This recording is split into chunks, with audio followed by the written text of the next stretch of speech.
Hello and welcome everyone. My name is Nate Bailey and I'm working on behalf of FamilyKind today, a nonprofit organization that empowers children, parents, and couples before, during, and after separation or divorce. We're able to bring to you this peer-to-peer webinar series for professionals free of charge because of the generosity of our two sponsors today. The first being Our Family Wizard and the other being SoberLink. Our Family Wizard is a comprehensive app that enables you to conduct all of your co-parenting communication on a single platform. Powerful tools document your parenting time, reimbursement requests, payments, exchanges, and more. This means less conflict and more energy to focus on your children. Now, SoberLink supports accountability for sobriety and child safety, combining a breathalyzer with facial recognition and wireless connectivity for real-time results and reports. SoberLink's new family assistance program offers alcohol monitoring free of charge to anyone that qualifies. By increasing our total reach in our mission of supporting families affected by alcohol abuse, this program will help to continue to reduce litigation and foster peace of mind. If we can move on to the next slide. Today's webinar is entitled, What is Marital Mediation? And we are going to learn from two experienced professionals today, Annalisa Gertner and Rich Heller. Annalisa is a director at the Center for Mediation and Training and a family mediator and divorce coach at Manhattan Mediators. As a mediator, she helps families going through conflicts and disagreements to arrive at solutions without having to go to court. She has experience mediating a wide range of family conflicts. In addition to helping couples separate and divorce, Annalisa also works with couples in marital mediation, using mediation techniques to improve the relationship and help people stay together. Annalisa also has extensive experience working with families on mediating parent-adolescent conflicts. In addition to her work as a family mediator, Annalisa also trained as a coach at NYU, and she regularly or uniquely combines her skills as both a coach and a mediator. Rich Heller serves at FamilyKind as a parent coach, parenting coordinator, and parent education teacher. No stranger to conflict, Rich is a child of divorce, has been divorced, and successfully remarried. He is a conflict coach who works with people engaged in high levels of conflict so that they can create cooperation out of conflict. He works with individuals and couples focusing on how they can have a relationship that works with minimum friction and maximum support for their children. Rich also helps organizations and businesses transform destructive conflict into a vehicle for change and innovation. Rich graduated from Vassar College with a Bachelor of Arts degree and received his master's degree in social work from Hunter College. He then trained to become a mediator with the Center for Understanding in Conflict and trained to be a parent coordinator through the Association for Family and Conciliation Courts, or AFCC. He is a certified professional coach and an ELI master practitioner. So 2 housekeeping notes before we get started today. Our program will run for about 1 hour, and please feel free to send in your questions using the chat feature throughout the event. We will monitor those as the presentation goes through.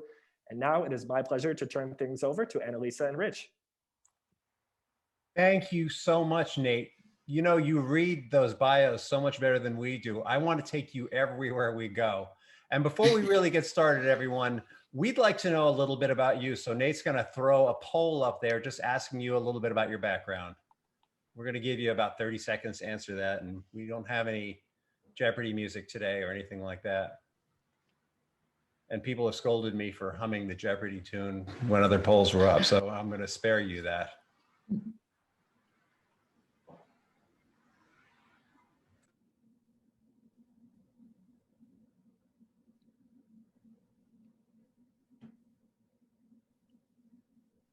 All right, looks like we've got the results right up here. So a good mix of all the professionals in the audience. The lawyers and the mediators seem to be neck and neck here. So. Okay, so this is our agenda. Basically, we're going to go over 6 topics here. And even though you can read them, I'm going to read them to you. The first is going to be, what is marital mediation? We're going to have an in-depth discussion about why would you have marital mediation? We're going to talk about what are suitable topics that come up in marital mediation. You know, what are the things that you would typically cover? We're going to talk about how it differs from divorce mediation, which is a really important distinction, and equally important is how does marital mediation differ from couples therapy? We're going to talk about who are suitable candidates for marital mediation, and last of all, who is a suitable candidate for marital mediation. And just a heads up to everyone who's listening, We will be entertaining questions after each section. So that means when we get to the end of what is marital mediation, we're going to ask you, does anyone have any questions? And then we'll move on to the next topic. So the first topic is, what is marital mediation? And Annalisa and I are going to go back and forth here. Annalisa, take it away. Well, I know people have heard about marital mediation and not quite sure exactly what it is. Marital mediation is taking the techniques we use as mediators and helping couples through either, it could be a lot of different things. It could be making difficult decisions. It could be addressing problems in their relationship. I found that couples come at very different stages. I've had couples come in and say, okay, we separated, now what? We want to try and reconcile. What do we do now?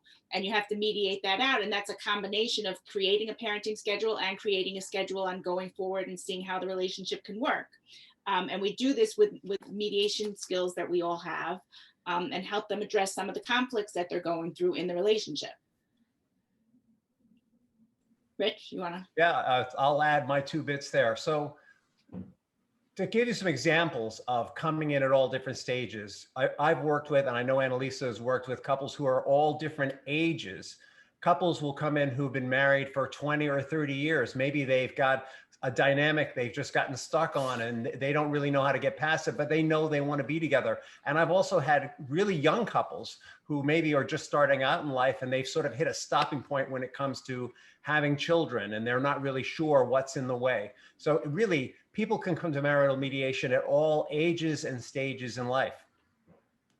And stages of their relationship. Absolutely. So one of the things that we start with is helping them identify and align their goals, because very often people have different goals. They're individuals. They may have a goal for the relationship, but they have different goals for themselves of what they need in the relationship, what's a problem in the relationship. So one of the first things that we do is try identify those goals and help them realize that anything they do forward, they want to work towards those goals. And we also help them identify the areas of conflict in their relationship, because sometimes there's conflict and they're not exactly sure where the conflict is coming from. So we help them identify that. Yeah, and you'd think that identifying and aligning goals or identifying areas of conflict would be really simple.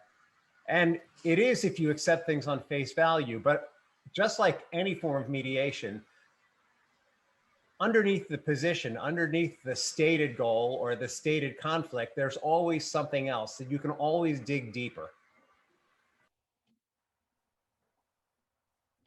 And similar in divorce mediation is, you would identify what the position is, but it's important to really identify what the interest is behind that position. And then, one of the other things that's very helpful is identifying patterns. Every couple has a dance or a pattern. And sometimes you need to identify that pattern and then be able to pull back and say, wait, we don't want to engage in that pattern anymore. How can we stop that pattern?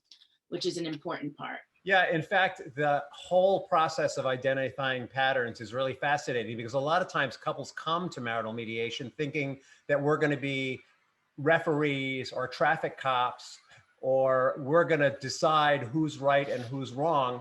And really, all that we do is help them to identify what the dynamic is, what are the dynamics that are helpful, and what are the dynamics that are hurtful. And when they come up against that patois that they've developed over a year or 2 years or 10 years or 30 years or 40 years, that could be triggered by, you left the cap off the toothpaste, or why do you leave your clothes all over the place, or why are you spending so much money, whatever it is. Once they identify that, we've sort of gotten to that place where we can really begin to dig. Right. And then, we try and help them with conflict management. How are we going to break this pattern? How are we going to react differently? How are we going to speak differently? What's going to change? And as always, we can't really get there unless they identify the pattern they want to break. We could tell them all day long, this isn't working, but until they really get it or feel it, nothing's going to happen. And at that point, that's when we start collaborating to find solutions, as it says here on the slide. So that involves a deep exploration of the interests and a deep exploration of what they individually want to achieve, and how do those interests, how do they converge?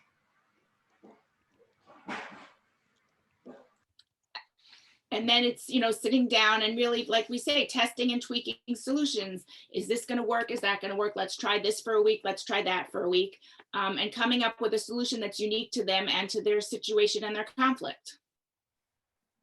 Yeah, so I'm just thinking about some of the people that I've worked with. It's a little noisy here. I don't know if it's coming through, but some of the things that have come up have been, for example, I had a couple that was really stuck on whether one was really stuck on having orderliness and the other one was really stuck on making money.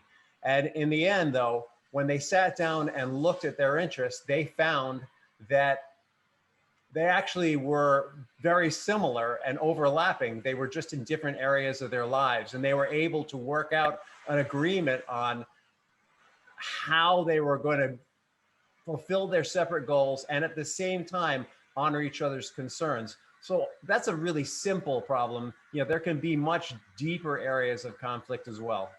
Annalisa, anything you want to add before we go to some quick questions? There's a fictional couple that I use sometimes to describe it that might be helpful, so that people get an idea of some of the some of the tools that we use. I don't know if that would be helpful now. But I call them Edith and Archie, and they're a little dated, but it gets the point across. They come in basically, Edith's a little unhappy, Archie's a little unhappy. Archie doesn't want to go to family counseling. So Gloria tells them about this thing, marital mediation. They agree to try it out. They come in and, the mediator asks them what's going on. And Archie kind of says something to the effect, he wants dinner on the table every night when he comes home. And they discuss it, and mediators love a good schedule, so they put out a schedule. They're going to have dinner on the table Tuesdays and Thursdays, because Monday and Wednesday she plays mahjong, and they have this all set up.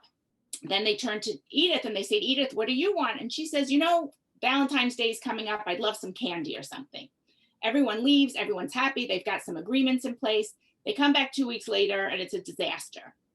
1 week Edith was late. 1 week Archie was late. 1 week he was cranky. And nothing was solved, because a lot of times they're underlying problems. So if they come back, they go to a new mediator and they talk about dinner, and they ask Archie, what's this about dinner? Why is dinner so important? And Archie starts talking, and he kind of tells them, when he was growing up, the neighbor next door, there was always dinner on the table, and the father felt so cared for and everything. And bottom line, it comes down to it that the thing about dinner is that Archie feels appreciated.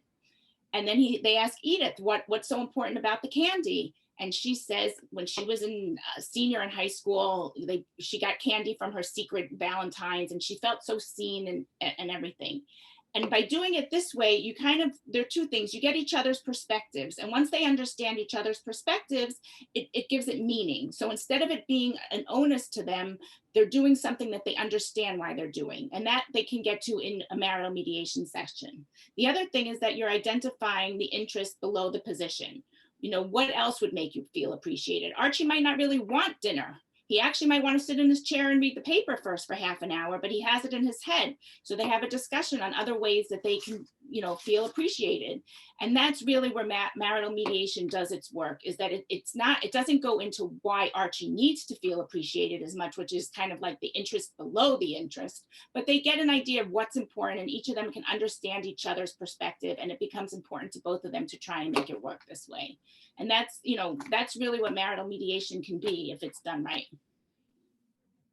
That's a great, great story, great example. So I think now we're going to open it up to some questions and answers, and we're going to ask that you try and restrict your questions to this section right here, because I'm seeing some questions pop up, like how does it differ from therapy or counseling? And I promise you that's coming up.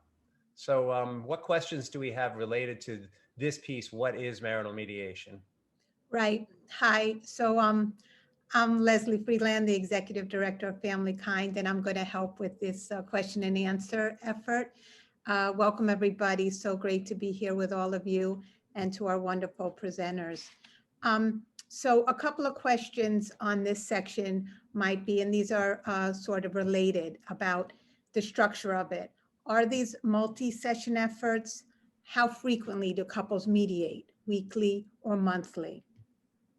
These are great questions. Well, I think Annalisa and I probably operate very similarly, but I'll go first and then she can give you her version, because I think it's, first of all, it really is up to the availability of the couple and the person who's working with them. But what I typically offer people are weekly sessions that are at least an hour and a half, because it takes a substantive block of time to really get to the good stuff. And I tend to operate in approximately 8 sessions, but it might be more or less really depending on where the couple is coming from and how, what's the word I'm looking for, how committed they are to their position. Annalisa, how about you? The answer is it depends. You know, it depends. Usually the session is over an hour. You need more than an hour, definitely for the first 1 or 2 sessions. And usually I start with, I give them a little bit more than a week. Usually it's 10 days to 2 weeks. And then really depending, either a week to 10 days between the sessions. Very good. Yes, there are, Rich, you're right, a lot of questions about how this differs from counseling. And I think that is a burning question for all of us. But there is a question, are parties expecting help with settling a divorce dispute when they come into this process? I'm sorry, could you repeat the question, Leslie? Yeah, sure. Are parties expecting help with settling a divorce dispute when they come in to this process? That's actually a great question. You know, something we didn't point out is that there seems to be an expectation when people come to marital mediation that the idea of marital mediation is that the marriage is going to come out all squeaky clean and shiny and wonderful. And the truth is that as mediators, we don't have an agenda for what happens in the process. Our whole purpose is to facilitate communication and understanding. And I'm long-winded way of answering the question. So it might be that they go through the marital mediation process, a couple goes through the marital mediation process and finds that their interests are completely divergent and maybe they're really done with each other. And so they might start to hammer out some of the beginnings of what's going to go into a divorce mediation. But for myself, since I'm not an attorney, I'm a very firm believer that it is not my job to assist a couple in actually hammering out the details as you would in a divorce mediation.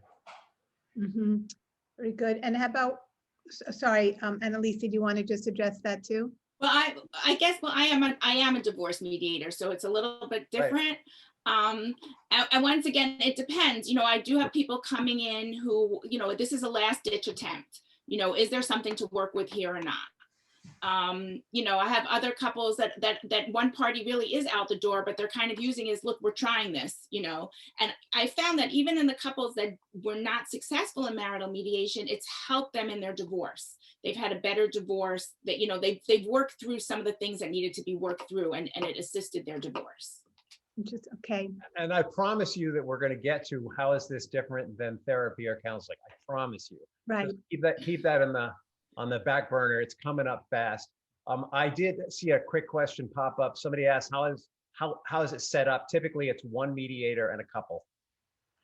And building on that, Rich and Annalisa, there are questions. What's the intake process for each party? How do you market it? Costs, things like that. You can answer that just generally, or it depends. But what is your basic format for how you get people interested in this marketing? What's your intake and the general costs? Jump on that, Annalisa. Okay, well, I'm not a very good marketer, so for me, it's mostly word of mouth. A lot of it is word of mouth. My intake process is I have them fill out forms, and I have a brief conversation with each of them on the phone first. Interesting. So my process is similar forms, but I will not talk to the couple separately. I will only talk to them together. So if it's at all possible, I avoid talking to them individually to maintain as much balance in their eyes as possible. And in terms of marketing, you know, my marketing right now, right, is a lot of social media marketing, a lot of reaching out to attorneys. And one of the reasons why I don't do divorce mediation is that it reduces, if I have attorneys who want to refer to me for any reason, or vice versa, there's no conflict. But also, I don't feel I'm adequately trained in it, whereas Annalisa has been doing divorce mediation for quite some time. Okay, sounds good. Listen, should we go on to your next section? Because we know you have a ton of great information. And before we go on to the next slide, we're going to give you another poll. So Nate's going to put that up, and we're going to go to the next slide while you answer it.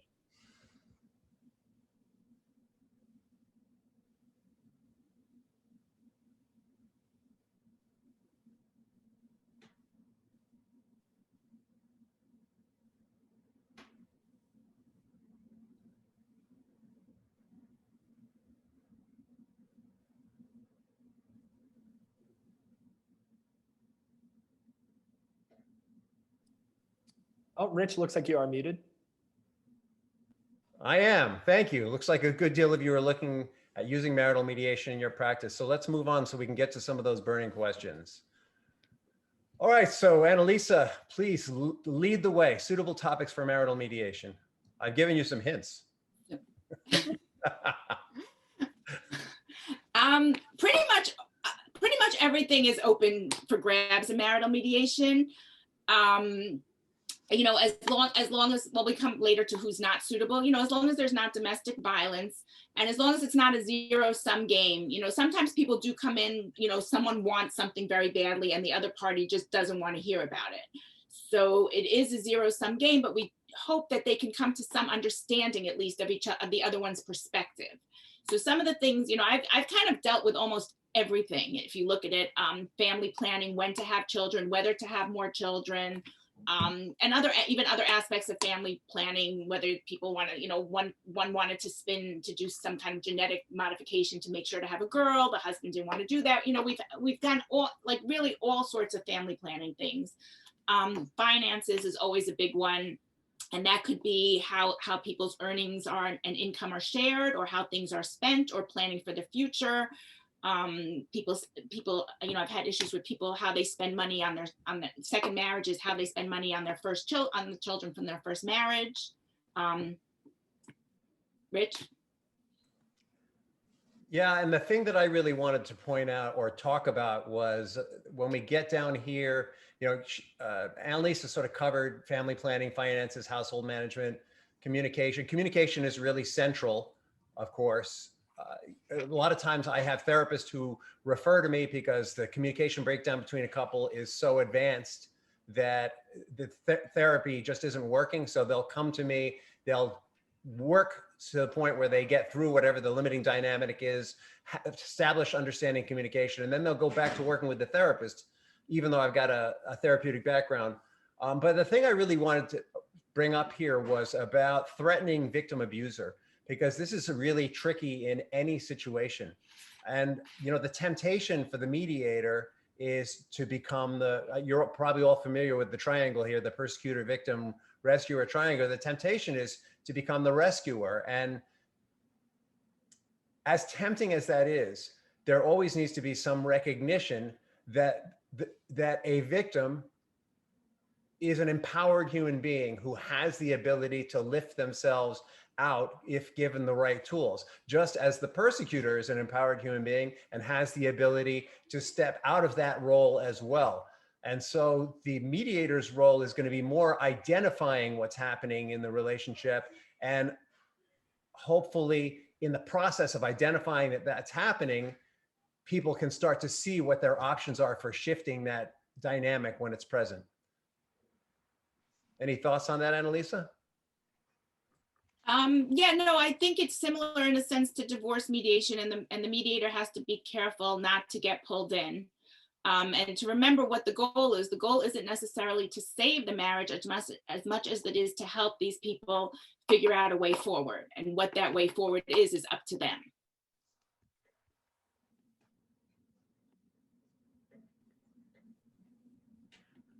Sorry, Rich, you were muted. What did you say? I said, let's go to some question and answer. Okay, great, great. So there are some questions directly related to what you guys are talking about, which is great. So what about DV screening, just general DV screening? You know, you touched on, Annalisa, presence of DV, but is that something that you do in this mediation process? So I screen for it, but I personally don't mediate couples where there's a DV issue. I would refer that out. That's just a personal, a personal thing that it's a bias that I know that I have, and that I can't work with a couple where that's taking place because I will be biased, and I refer that out. So you screen for it and then you take the next steps. What about you, Rich? Yeah. I'm in agreement with Annalisa. I'm not yet adequately grounded for that kind of work. Okay, so a question comes in. If you are mediating, doing a marital mediation, and then it turns out that their path is to go to divorce mediation, would you be the same mediator doing that, or would you refer them out to another mediator to do the divorce mediation? Oh, that's me, because you don't divorce mediate. Okay. In theory, I don't have to refer it out, but I found in practice, I preferred to. I had 2 cases that went to divorce mediation, and I just felt that I had been through the ringer with these people, and I didn't want to go through it with the divorce mediation. One of them, I had a strong dislike to one of the parties, and I actually like got them to where they needed to go, sent them on to marital counseling, and then sent them to someone else for the divorce. There was one couple that I was able to do it because they didn't have a shot at marital mediation. They did 2 sessions and they realized it wasn't going anywhere, and that I had no problem mediating. But if it gets very emotional and you see a lot of people and it's hard sometimes to stay neutral, then I would refer it out.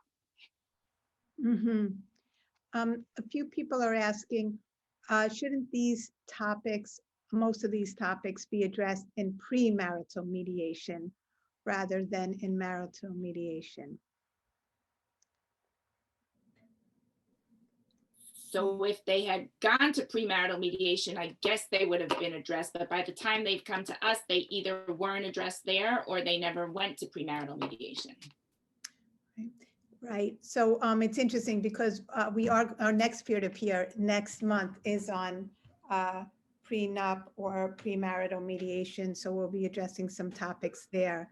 So I think also that when it comes to preparing for marriage, it's kind of the universal problem is no one's really prepared for it.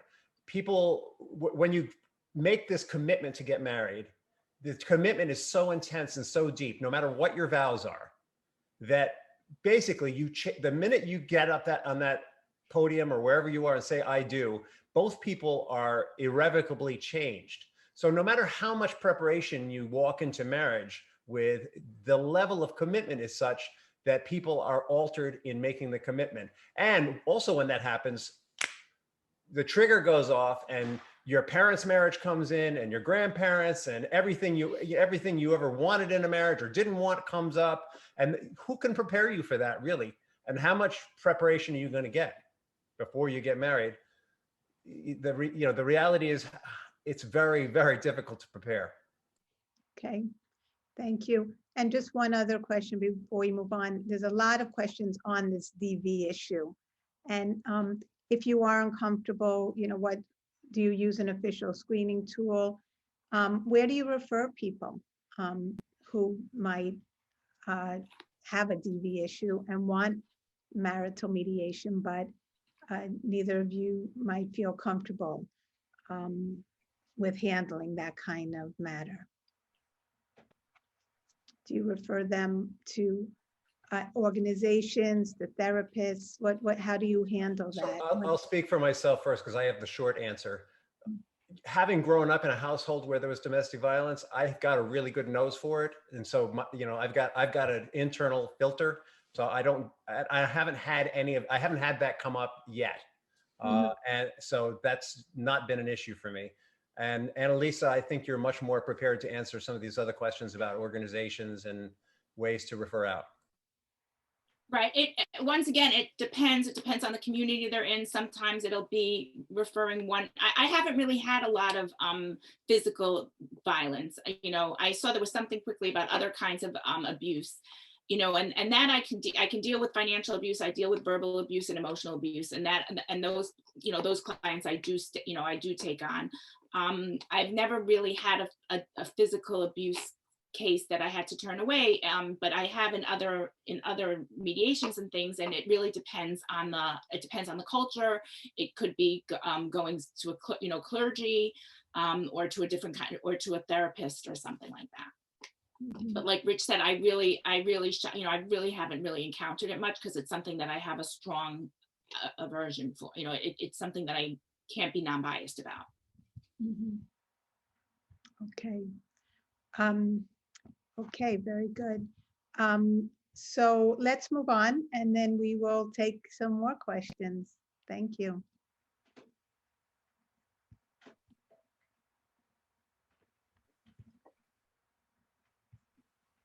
Next slide. All right, so here's where we're going to get into. First, we're going to talk about the difference between marital mediation and divorce mediation, and then we're going to get to that key slide.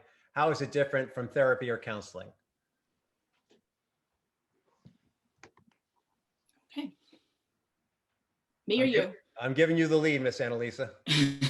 Okay. First of all, when you start with divorce mediation, the couple comes in and they're ending a contract. They're both there, they're ending a contract, and we as mediators are helping them end this contract. When they come for marital mediation, they're either renegotiating an old contract that they have or starting a new one. So it's a different kind of process. And it's also, the outcomes can be different. People come in for one reason when they come for a divorce. You know, they're coming for a divorce. They want to walk out the door with a divorce. When they come for marital mediation, it could be so many different things that the mediator's facing. You know, like in divorce, it's kind of like you're going to work out the child custody, you're going to work out the financials, you're going to work out the alimony. But here you could be working out who's taking out the garbage. You could be working out who's moving to China. You don't know what you're faced with, because it's a whole different kind of mediation, because it's a whole different kind of issue. Can I jump in on resentment? Yeah. I love I just wanted to say one more thing about right before resentment though, is in divorce, they're in a certain point at the process. They are ending this. And besides it being one result, they're at a process. They've come to this point and they're at a process. And like we said, in marital mediation, it could be at the beginning of the relationship. It could be 30 years down the road in their relationship. It could be anywhere at a point in the process. So there's a big difference in that as well. So resentment. We've put in there is that it's more crucial to resolve resentment in marital mediation. And that's something that we kind of bat around between us, because truthfully, in marital mediation and in divorce mediation, it is possible, not necessarily desirable, to come to an agreement on paper that you don't buy into emotionally. And so I'm hearing myself. So in marital mediation, what we're really looking to do is to help people release resentment, release blame, release anger, release that sense of pain and agitation, because without letting that go, it's almost impossible or very difficult to envision the future. When you're really wrapped up in your own stuff, it's all you see is your own stuff. It's like if you're driving a car and you're looking to the side of the road, eventually the car goes to the side of the road. Now, in divorce mediation, I'm not a divorce mediator, so actually I'm going to let Annalisa speak to that more. How is this different in divorce mediation? Well, in divorce mediation, people are often resentful, and it would be great if they cleared the resentment, but they very often don't. And they can still move on because they want to get on with their life. They want to do other things. And they're really upset at their spouse, they're hurt, whatever, but they can still put together a contract of who's going to pick the kids up on Wednesdays. Because they're moving on with their lives. And but when it comes to trying to put together a contract where there's resentment and it's a day-to-day contract, and you want to continue having a relationship and a marriage or just a relationship with this person, the resentment can get in the way of doing things. Like if Archie's bringing home that chocolate on Valentine's Day and he's just throwing it on the table, there's resentment there. But if they're getting divorced and there's resentment and he drops the kids off and he speeds away, it's not a big deal. So clearing the resentment is just more important in marital mediation than it is in divorce mediation. But since we're not doing therapy, it can be difficult for people to release resentment. I worked with a couple where one partner had been having a relationship with another woman, and his wife was willing to work it through with him, but she was having a really, really, really hard time letting go of it. And even though they did complete the mediation process, it was with the understanding that she was going to do ongoing work around her hurt and her pain and her sense of betrayal. And her husband had gone to great lengths to own his choice, explain where it had been coming from. There was an intellectual understanding that in many ways, his choice actually did not have to do directly with his marriage. It had to do with what he was going through personally. But even so, she needed to do a lot of extra work afterwards. And they did come back to me at a later date to just renegotiate some of the finer points of their understanding once she had gotten some extra help. Right. I mean, I find if the resentment is deep and it's not something that you can do in marital mediation, I often involve a therapist in the process to help them get over that hump before we go through with making the deals and things. So coaching, yeah, we have a lot more latitude. We think we have a lot more latitude to coach. Having been to a divorce mediator, I would say that is my experience as well. There's a lot more experience to explore limiting beliefs with people that might be getting in the way of their having a more intimate and deeper understanding of one another than at least I experienced when I went to my own divorce mediation. What's your experience, Annalisa?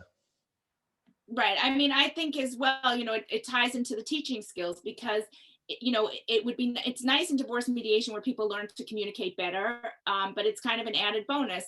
But in marital mediation, new skills do need to be learned very often. And we as the mediators have to help them acquire those skills. So we are in a more coaching, teaching role than we are as a divorce mediator. And what we are going for here is, even though it's not therapy, it can be a therapeutic environment in the sense that there's room for healing, there's room for personal growth in the process. And that is not necessarily as vital in the divorce process. Also, right, it's a nice byproduct. Right.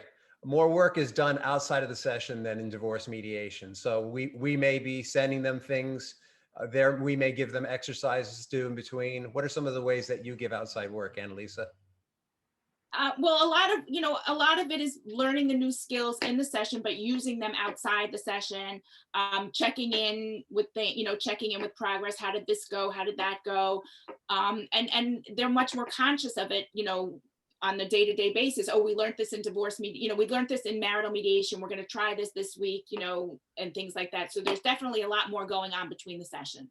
Yeah, I've definitely taken some of those FamilyKind lessons that I teach in parenting class and given them to people in marital mediation. Hats off to FamilyKind. So let's entertain some quick questions. Okay, thank you. I was going to say, yeah, education seems to be a good complement to the work you do in the room with the couple. So, okay, interesting question. What if an important individual goal comes up in the marital mediation that is against the interests of the couple working towards unity? So how would that be handled if it comes up that there's some sort of conflict with that? I'm trying to think what that might be. Mm-hmm.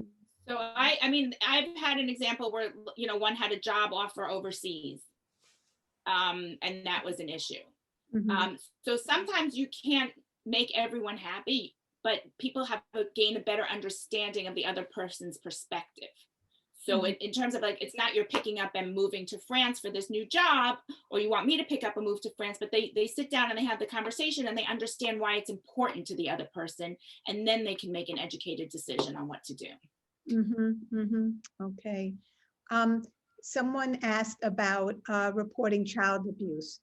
Are you mandated reporters if something comes up with that there is child abuse present? How would you handle that? My precursor to any session, and this comes out of being trained in social work, is if I hear of any plan to injure yourself or another human being, I'm going to report it. It's not a matter of mandated. That's how I operate. So if there were child abuse going on, yeah, that's reportable in my playbook. Okay. Someone, as we're trying to parse out how the difference between all these different services for families, there's a question or a comment. This sounds like coaching, but doesn't address the fundamental character changes like parsimoniousness, pessimism, vindictiveness. So there, you want to talk about that a little bit, that there's a similarity to coaching, but it doesn't go towards character changes. Are they on the right track with this? Yeah, it is. We are going to cover that a little bit in who's not a good candidate, but the short answer would be that even though I have a background working with people who have substance abuse issues and working with people who are depressed, and I've got training in that area, if I were to address that and function as a mediator, it's kind of like being a jack of all trades. And so generally, if there is a definable disorder, I'm going to recommend that person be treated for it. So I had a client who was clinically depressed, and it was a really difficult mediation, but I took it on because he was working with a psychiatrist and a therapist on the outside.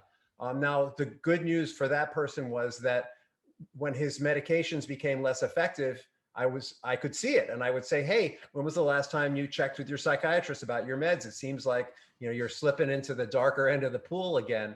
But I won't, under those conditions, if he weren't being treated, I wouldn't work with him. Really, to function in the mediation process, any kind of disorder really needs to be taken care of on the outside. Very good. And just related to that is, in terms of roles, would you conflict off a mediation if you were involved in mediating with one party on a previous divorce? Would you proceed if the other party consents? If you had been involved in a previous case with one of them and both say, look, I'm fine with it if you want to work with both of us on our marriage mediation. Would it be, it depends? It depends. It would really depend on the case, and it would depend on what the issues were and what the past history would be. So the circumstances of each case, it's not a black and white situation. No. Okay. Should we move on and then we'll get to everyone's questions? I read your mind. Thank you. All right, next slide. Oh, here's the one we've been waiting for. Why is it different from therapy? So we kind of dipped into it a little bit, but mediation, as it says here, tends to be more advice and guidance, and therapy, at least as I was trained, is a more deep dive into a deeper exploration into what's considered causal in whatever emotional entanglement is going on. So going back to that example of the person who's clinically depressed, I'm not going to unravel that in mediation. That's going to happen with someone else. Annalisa, you look like you're ready. No, I'm thinking. No, I mean, there are a few things. I think in therapy, there's like we said, there's more advice and guidance. In many ways, people come to a therapist because they want an opinion. And therapists, everyone practices therapy differently. So I don't want to generalize, but there are different ways But basically, they're looking for advice. They're looking for someone to tell them, am I doing this right? And a therapist will call out a client and say, hey, what are you doing about, what is that? And you don't do that as much in marital mediation. It's much more, it's a facilitative discussion, more than evaluative discussion in that sense. And like in the case of Archie and Edith, as marital mediators, we got to the point where, okay, Archie needs this because he wants to feel appreciated, but we don't get into why does he need to feel appreciated, what's causing him, and why does this, it goes much deeper. In a sense, we get to the interest behind the position, and in therapy, they get to the interest behind the interest. They go further, they go further into it, and they bring in things from the past, possibly So your childhood. the therapist is going to figure out what happened to Archie when he was a kid with his mom, that this interest is so important to him. That's not so important for us. It's just important that we identify the interest. Right. I got that right, Annalisa? You got it. I finally got one right. Woohoo! And I also love this piece about rigorous concept of impartiality. I have had many couples come to me from couples therapy where one of them said, oh, it didn't work. I was always wrong, or something like that. And you know what? It might not be that the therapist actually made that person wrong, but for whatever reason, the therapist might not have been aware that that person was having that experience. And for us as mediators, it is super important that we maintain at least equal subjectivity, if not objectivity. I'm not even sure if we can truly define objectivity, but what I mean by equal subjectivity is that both people feel like we're on their side and we understand and empathize with them both, that we're not holding one up over the other. Yeah. You're with me. All right. I'm with you. We're there to listen. We're there to listen and help them have the conversation, not tell them what they should be doing. Okay, maybe you should keep going because all these questions have been great, but we want to make sure we get through your content and it might answer some of our remaining questions. Okay. Next slide. So who is not a good candidate? And this, maybe we should have started here, Annalisa, just looking at some of the questions, huh? So environments where there's actual physical abuse, that's going to make it very difficult for me. There's such a power imbalance when there's physical abuse going on that it's very hard to mediate that. Yeah. Also dealing with people with personality disorders that are untreated or unnoticed, becomes very difficult. And, it can be done, but there needs to be an outside therapist also working with the person with the personality disorder and the person who has living with the person with the personality disorder. So it doesn't make for a great candidate either. Undiagnosed alcoholism, depression, you can't cut a deal with someone who has these issues and they're not being treated. So it's important that, you can deal with them if they are being treated. I've had clients that are alcoholics or drug abuse victims, and they've been great clients because they've been in treatment. And where it gets really tricky is where you have someone who's being prescribed medical marijuana for something, and it might be very legitimate for epilepsy or whatever, but the level of marijuana they're consuming is really inhibiting their ability to be in touch with their own interests and their own feelings. So it gets tricky when you get into this planet. If someone feels like they've been dragged into mediation, like they're just kind of like, well, she made me come, that's not going to work. You really need equal buy-in. Or if you have someone who thinks that they can use the media, and you see this in divorce mediation all the time, they can use the mediation process to have a really exceptional win over the other person. That's going to be really difficult to contend with. Yeah, and then sometimes people like bring in, okay, just take him, fix him, do whatever, the problem's all his, nothing's mine, but just fix him. Or they want someone to come to once a week and say, like, who won the week? Look what I did. I was so good this week and he did this, who won, and kind of like be the referee of the marriage. That's not going to work. And then the last thing is when you have a zero-sum game issue where it's kind of like, well, if we're not doing this, then I'm out. If we're not having another baby, then I'm out. If we're not moving to France, then I'm out. And they're not willing to hear things, then they're not a good candidate. So we're going to tap the next slide, which is related, and then open it up. And that is, who is a good candidate for marital mediation?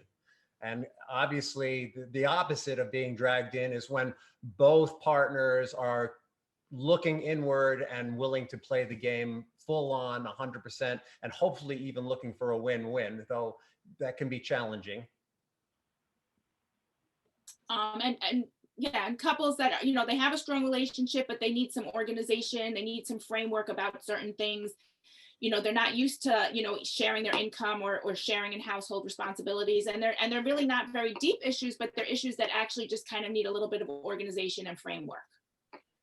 And this issue of wanting a forward-looking method, part of what makes mediation very similar to coaching is that it does tend to be future-oriented, whereas therapy tends to be more about resolving issues from the past, and also a willingness to focus on the common ground. So it's really easy to sit there and look at the areas of disagreement, and that's usually what drives people to come to marital mediation. But somewhere in there needs to be at least a willingness to jump out of that and focus on shared interests.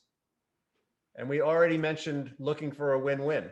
So with that, let's go to some more questions. Yeah. Did you want to, because some questions relate to our last poll question? Oh yeah, the last poll question. Nate, hit him and hit him hard. Give him that last poll question. All right, so people may realize that this is in fact the same question as the second one, but we just wanted to gauge if there's any difference in the interest in marital mediation. You're not supposed to tell them, they probably forgot. Because we're so interesting and engaging.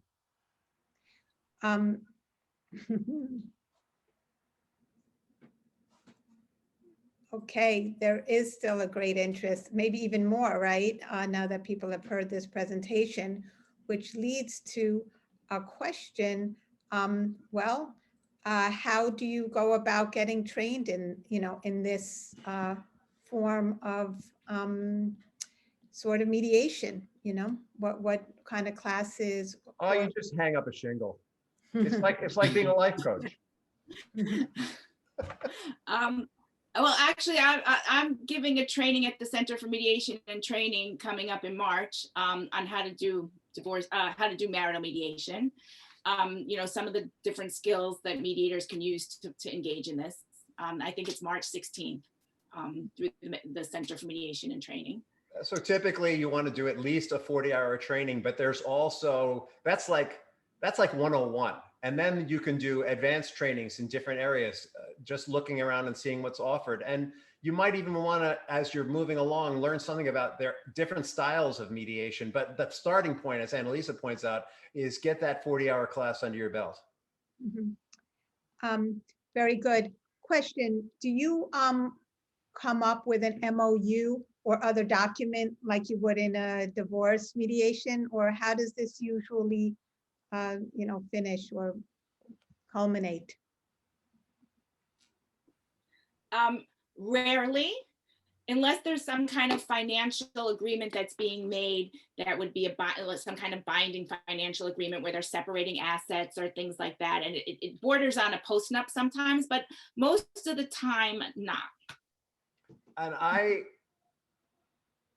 don't know if it's not really the same as a divorce agreement, but I always give my clients a summary of where they came from and where they're going to, what they've agreed on as kind of a new contract. But of course, it's not legally binding. It's just sort of a reflection of where they started and where they arrived, as much to remind them of how effective the process is as to have something to keep in front of them after they leave the room. Mm-hmm, mm-hmm. A few questions come up where you two are, Rich, you're a therapist as well as many other things, and coach, and Annalisa, you're a coach. How do you sort of turn off your other brains to make sure you're the mediator in the room? And do you ever give advice? Because in divorce mediation, often advice is not given, information is given.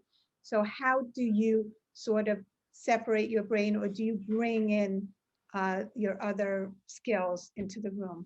Yeah, that's a great question. You know, I really look at mediation as like, and I'm sure attorneys look at the law this way, as a serious practice. So and I know Annalisa feels this way because we've talked actually pretty extensively about this. It's really, we're really practicing showing up to facilitate a conversation and understanding. Do I sometimes slip into identifying patterns in a way a therapist might? I do, and only if I think it's helpful.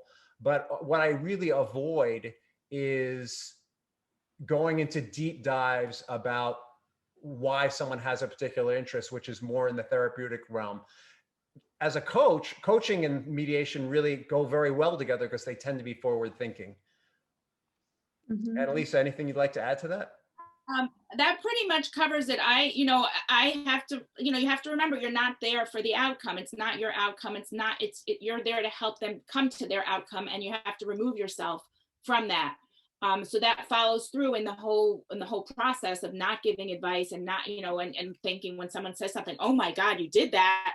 You have to kind of like, no, and it's their process. It's not my opinion. They're not coming to me for my opinion. They're coming for me to help them find their opinions.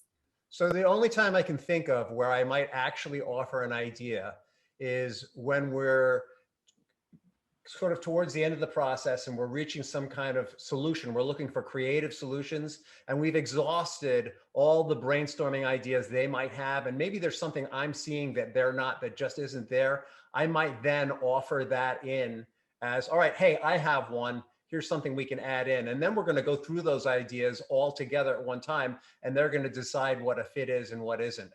So in those instances, I might actually be offering an idea that they didn't actually have. But even as a coach, you have the latitude to do that. And it's usually in the form of, may I introduce an idea that doesn't seem to be present? Okay. Well, I want to thank you both. This has been an incredibly interesting and rich presentation, Rich and Annalisa. And people want to know if there are any more resources to help them understand more about this topic. And perhaps we can send that out along when we send out the slides. But it's been really, really terrific. Any last words? Because I know we have a few final closing remarks to make.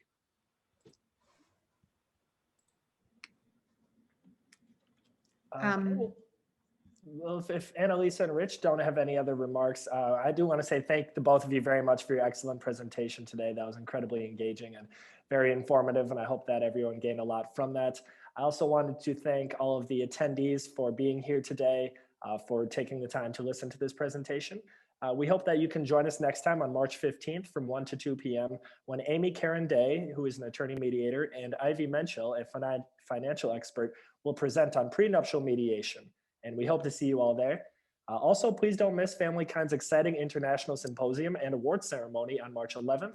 For more details, go to the FamilyKind website. Thank you again to all of our sponsors that allowed to make this happen today, including Our Family Wizard and SoberLink once again. And thanks to all of you for attending today. I hope you all have a great afternoon and evening, and be well. Right. I want to thank you. And you see Rich and Annalisa have great practices. You can reach out to them, and FamilyKind has begun to do marital mediation as well as prenup mediation. So you can be in touch with us for any further questions as well. So thank you all. It's been such a pleasure, and I've learned so much today. Really appreciate it. Thanks for having us. Okay. Thank you. Thank you everyone for coming. Take care.